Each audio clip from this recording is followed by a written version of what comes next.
திரைப்பட பின்னணி பாடகி உமாரமணன் உடல்நலக்குறைவால் சென்னையில் காலமானார். அவருக்கு வயது 69.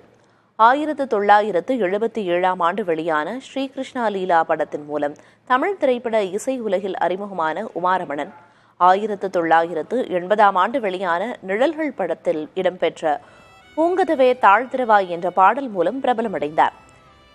MS விஸ்வநாதன், இளையராஜா, வித்யாசாகர் உள்ளிட்ட இசையமைப்பாளர்கள் இசையில் பல வெற்றி பாடல்களை பாடியுள்ள உமாரமணன் கேளடி கண்மணி, தூரல் நின்னு போச்சு, வைதேகி காத்திருந்தாள், தில்லுமுல்லு, பன்னீர் புஷ்பங்கள், ஒரு கைதியின் டைரி, திருப்பாச்சி உள்ளிட்ட 100க்கும் மேற்பட்ட படங்களில் பின்னணி பாடல்களை பாடியுள்ளார்.